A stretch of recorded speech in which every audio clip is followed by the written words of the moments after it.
estar en su medio y saludos a toda Tarija. Muy bien.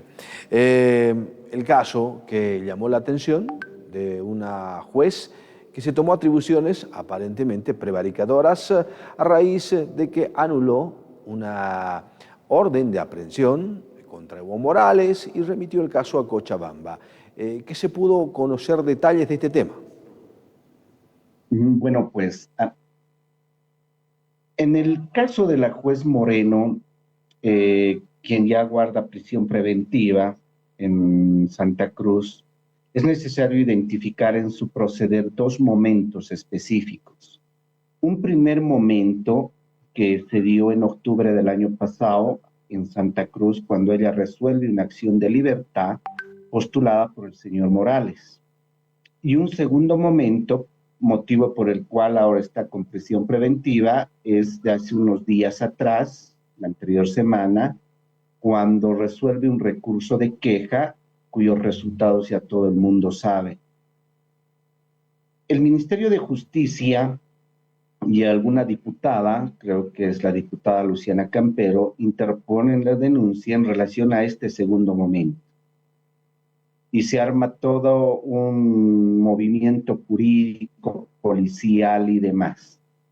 Pero resulta que todos olvidaron el primer momento, el origen, el génesis, podríamos decir, de todo este entuerto jurídico. La resolución que emitió la autoridad ahora denunciada en octubre del año pasado a propósito de resolver esta acción de libertad. ¿Cuál era la temática de esa acción de libertad? Una primera denuncia que se hizo fue de que había una orden de aprehensión presuntamente ilegal, y la segunda denuncia es el tema de un conflicto de competencia territorial. Decían en esa acción de libertad que la competencia era en Cochabamba, específicamente en Villa Tunari, y no así la ciudad de Tarija. En la línea jurisprudencial, las sentencias constitucionales que tiene Bolivia y que son parte del bloque de constitucionalidad 400 días de la Constitución Política del Estado, ha marcado ya la línea y ha determinado que estas dos problemáticas postuladas y resueltas por la juez, ahora denunciada el año pasado en octubre, no pueden ser resueltas vía acción de libertad o acción tutelar, porque por el principio de especialidad normativa, de acuerdo al Código de Procedimiento Penal, corresponde resolver por la vía del control jurisdiccional al juez instructor a través del instituto de defecto absoluto en relación al mandamiento de aprehensión y el instituto de conflicto de competencia en relación a que si es competente Tarija o Cochabamba. Una vez superado esta instancia, recién eventualmente se podría llegar a una acción tutelar en el eventual caso de que persista la lesión. Pero resulta que en el caso concreto se olvidan ellos de todo ese procedimiento y acuden de manera directa ante la juez de garantías, y ella concede tutela en contrasentido a lo que ha orientado toda la jurisprudencia. El artículo 173 del Código Penal, a propósito del delito de prevaricato, entre todo su composición nos dice: se comete delito cuando se emitan resoluciones manifiestamente contrarias a la Constitución y al bloque de constitucionalidad. Y si estamos explicando que estas sentencias constitucionales contra las que fue en contrasentido la autoridad judicial, pues fue en contra del bloque de constitucionalidad, lo que significa que presuntamente esa resolución que resolvió esa acción de libertad vendría a ser prevaricador. Digo presuntamente porque como abogado y hombre de bien siempre voy a reconocer el derecho a la presunción de inocencia de cualquier ciudadano, independientemente de lo que haga.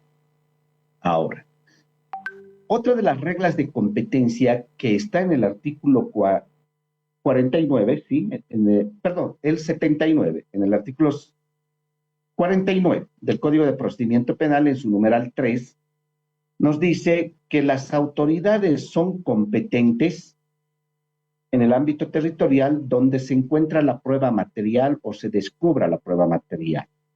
Esa resolución probablemente prevaricadora de octubre del año pasado, dictado en Santa Cruz, se encuentra a la fecha en Chuquisaca, en el Tribunal Constitucional Plurinacional. Entonces, la regla de competencia, inciso 3 del artículo 49, nos orienta y nos dice que básicamente, si está esa resolución probablemente prevaricadora en el Tribunal Constitucional Plurinacional de Chuquisaca, es la Fiscalía Departamental de Chuquisaca quien tiene competencia para atender una denuncia, aperturar una investigación, y las autoridades de Chuquisaca tendrían la competencia para continuar con la investigación y determinar en su momento si hay prevaricato o no hay prevaricato. Pero también hay otro elemento que nos motivó acá a los orureños a efectos de acudir a Sucre. El artículo 14 de la ley Marcelo Quiroga Santa Cruz orienta de manera taxativa que la máxima autoridad ejecutiva de la entidad afectada tiene la obligación de constituirse en parte querellante en un hecho donde presuntamente hay delito. Si la señora juez Moreno es parte del órgano judicial, ¿quién es la máxima autoridad del órgano judicial? El presidente del Tribunal Supremo de Justicia, por lógica. ¿Dónde está el presidente del Tribunal Supremo de Justicia? Está en Chuquisaca. Si tenemos una denuncia ya aperturada en Chuquisaca, si nos aceptan la denuncia, es pues obligación del presidente del Tribunal Supremo de Justicia constituirse en esa denuncia en parte querellante y a partir de ahí dar certeza jurídica a los bolivianos, hacer entrever de que la ley sí se cumple en Bolivia y desde el control que esta autoridad vaya a realizar en esta investigación, podemos tener probablemente certeza de que las cosas sí se van a hacer bien. Y esto digo por la manifestación que realizó el presidente del Tribunal Supremo de Justicia al momento de asumir ese cargo y dijo: a partir de hoy vamos a trabajar por la independencia y la imparcialidad del poder del sistema judicial. Vamos a otorgar, vamos a respetar el debido proceso y vamos a otorgar seguridad jurídica a los bolivianos. Y por ahí la Biblia dice, por los frutos os conoceréis. Entonces queremos ver esos frutos y queremos ver esa certeza, esa seguridad jurídica a efectos de que Bolivia pueda ya volver al carril de lo correcto, de los valores que hacen la justicia.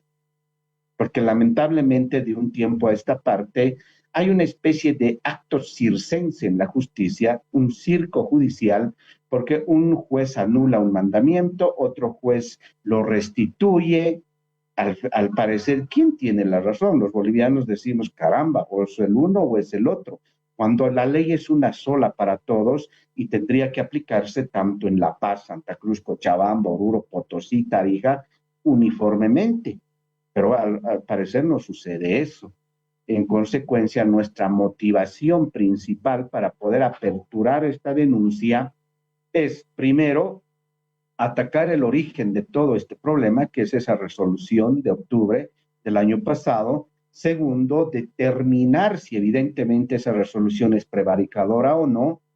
Y tercero, invitar a nuestras autoridades judiciales de que empiecen a cumplir la ley como está escrita y como se la tiene que interpretar, a efectos de otorgar a los bolivianos esa ansiada seguridad jurídica, porque seguridad jurídica para quien habla es sinónimo de libertad. Bien, quiero para ir cerrando, en su momento cuando se conoció la resolución de la juez Moreno, los abogados de Morales se referían sobre este contexto. Escuchemos. No pueden, pero escuchen bien, no pueden tocar a ningún juez que resuelva ninguna acción constitucional. Así lo manda el Tribunal Constitucional. ¿Estamos en un Estado de Derecho o no? ¿Vamos a respetar las reglas legales en este país o no? Todas esas declaraciones de las autoridades, políticos que han salido, no tienen asidero legal. Y yo no me voy a meter con esas opiniones, porque son políticas de los políticos. Yo soy técnico. Yo quiero que me muestren si pueden iniciar un proceso penal o no contra una autoridad jurisdiccional. ¿Por qué? Porque están haciendo una persecución penal indebida, porque quieren amedrentar, porque quieren asustar. A los que conocemos el derecho y la ley no nos van a amedrentar, no nos van a asustar. De igual manera, resulta que ahora, contra todo mandato que establece el Código Procesal Constitucional, presentan una queja, lo que están reclamando, porque miren ustedes, hasta dónde llega la impostura y la hipocresía. Cerran las vestiduras, ¿cómo van a reclamar para que salga un auto constitucional en Santa Cruz? ¿Y qué es lo que han hecho? Han presentado ante un juzgado de La Paz una queja, y esa queja no está resuelta.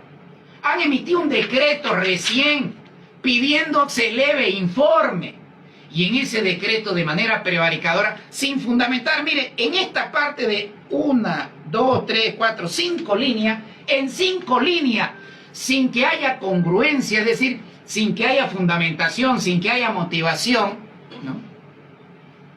Dicen, sustéjese sin efecto el auto constitucional. Y mañana a mí se me ocurre que un juez va a dictar un decreto de 5 líneas y va a decir, déjese sin efecto una sentencia constitucional. El Código Procesal Constitucional dice que las sentencias constitucionales, los autos constitucionales, las resoluciones constitucionales son de cumplimiento obligatorio e inmediato. Ningún decreto, ninguna providencia está a la altura de un auto constitucional. Serán las palabras de Jorge Pérez, uno de los abogados de Evo Morales. ¿Cómo se lectura esto, Jorge?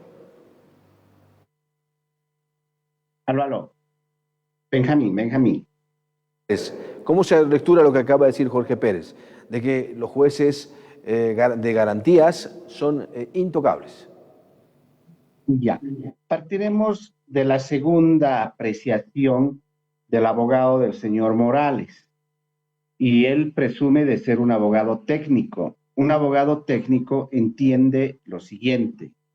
Cuando se presenta cualquier tipo de petición en el ámbito constitucional, como es el Código de Procedimiento Constitucional o el Código Procesal Constitucional, como quieran llamarlo, en su artículo 34 nos habla de lo que se conoce como medida cautelar o medidas cautelares.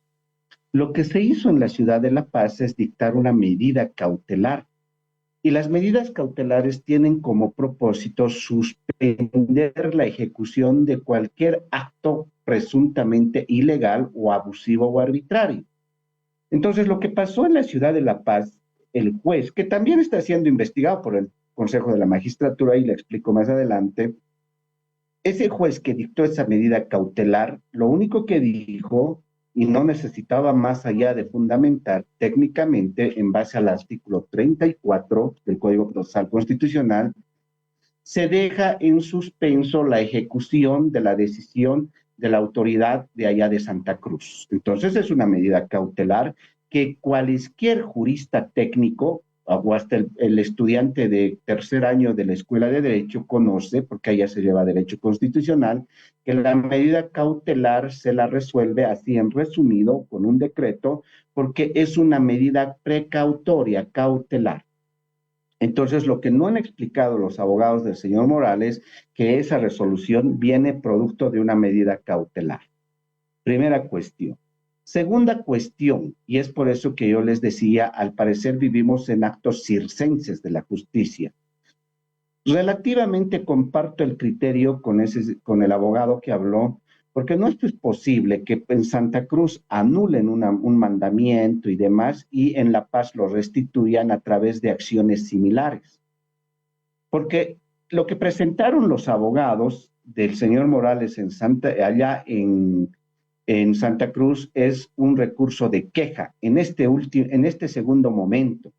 Y presentaron el recurso de queja ante la ciudadana y la juez Moreno, y eso no está permitido por la ley, porque es este mismo libro, este mismo código que en su artículo 16 manifiesta: un recurso de queja se presenta ante el Tribunal Constitucional Plurinacional, no ante el juez de garantías de primera instancia.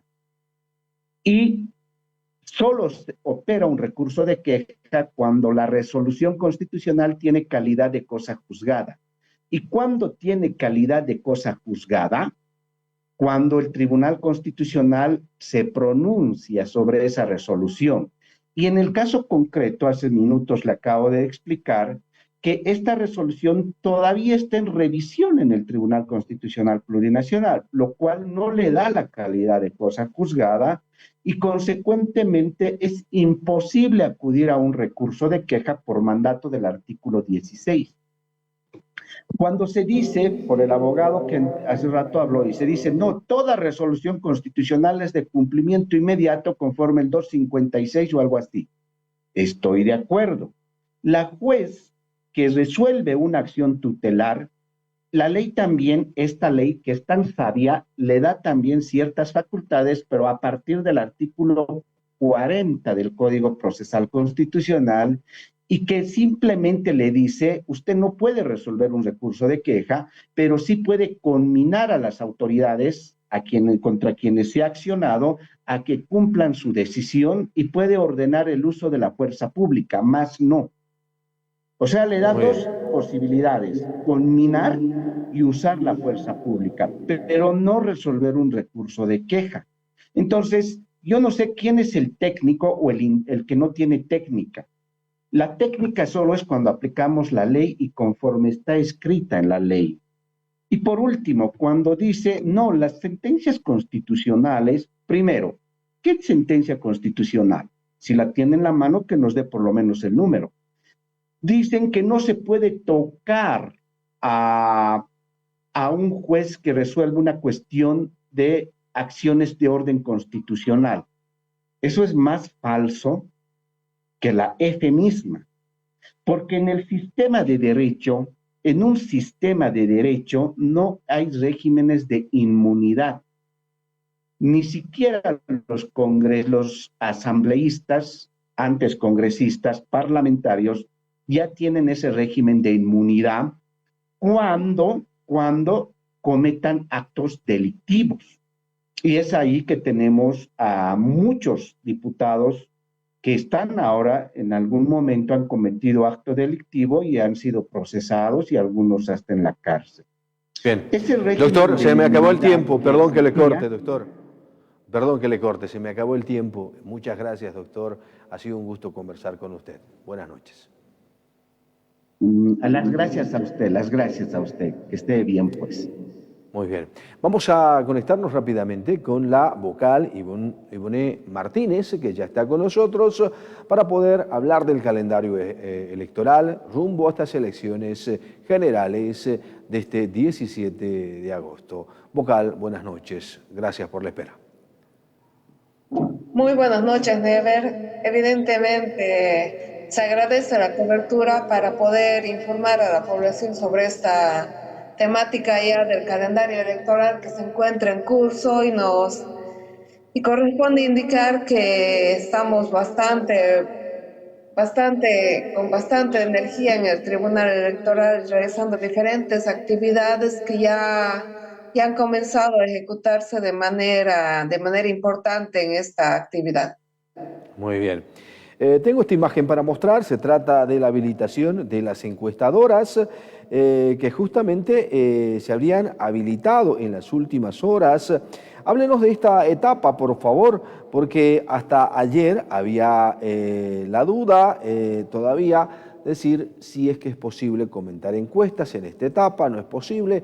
Hay un proceso que el CISDE ha abierto de oficio contra Evo Morales por justamente haber comentado unas encuestas en un medio de comunicación en el Trópico, en Radio Uncausachu Coca.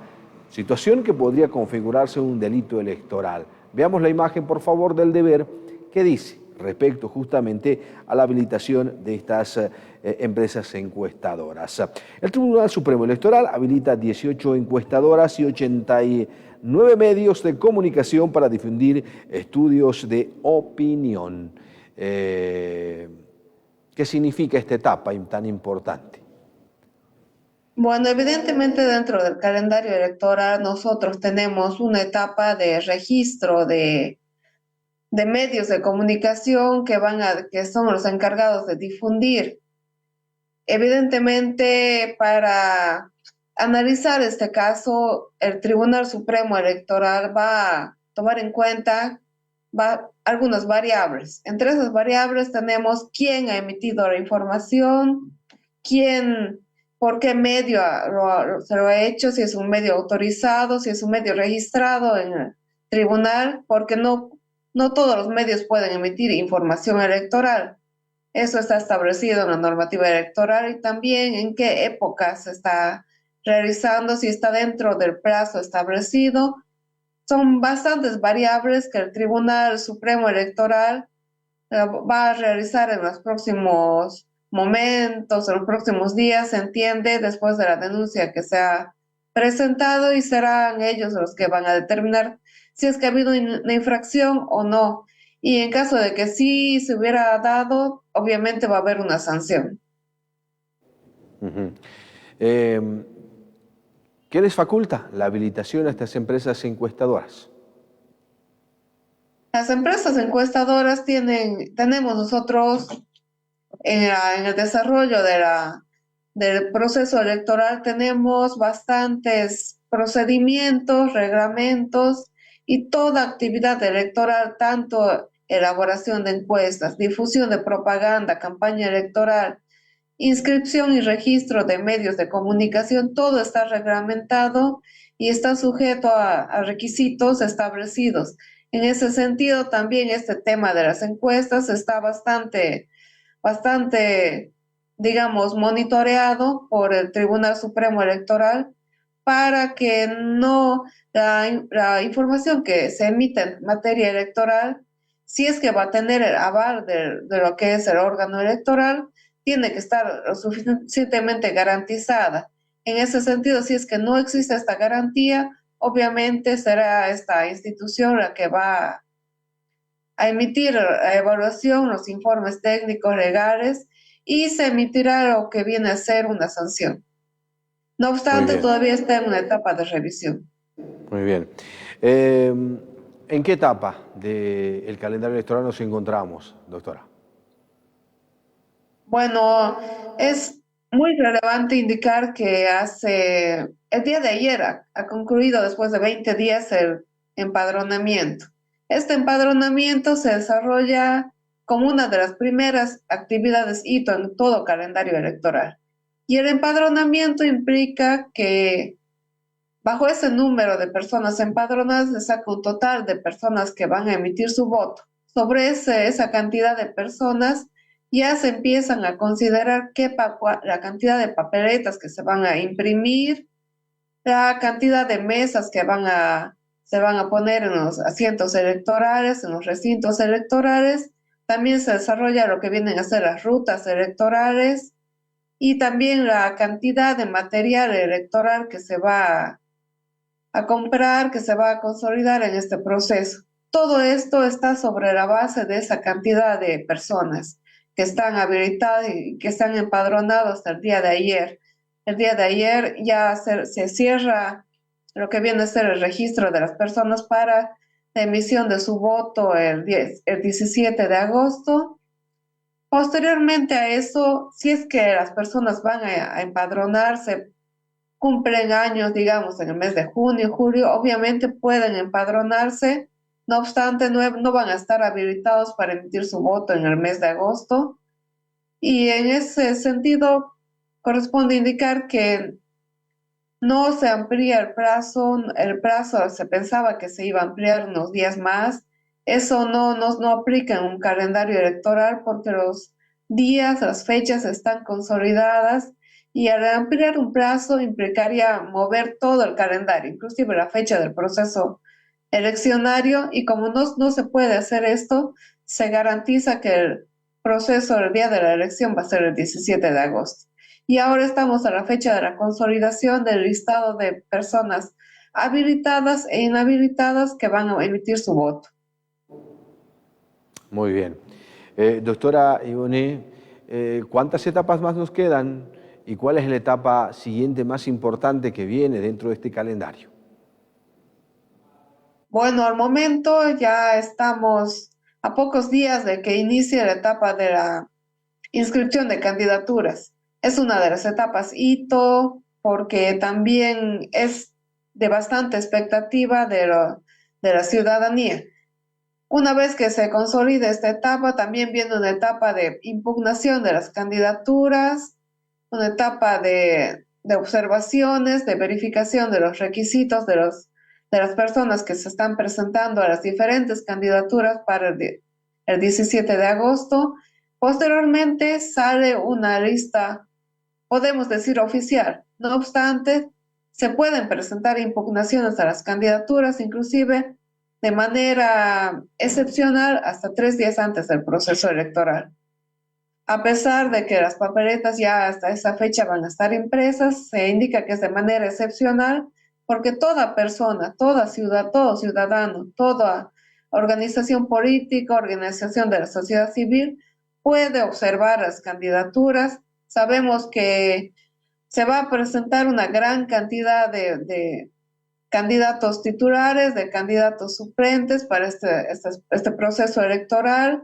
Tenemos ya un listado de quienes van a ser de manera oficial, podemos decir, las organizaciones políticas y también las alianzas, a pesar de que han habido algunas observaciones a las alianzas, todavía no manejamos inhabilitados o quienes están inhabilitados. Muy bien. Doctor Iboné, se nos acabó el tiempo. Muchas gracias. Un gusto conversar con usted. Buenas noches. Igualmente, Never, un gusto. Muy bien. Pausa en el Antes de Medianoche. Venimos en breve. Enseguida volvemos con Antes de Medianoche.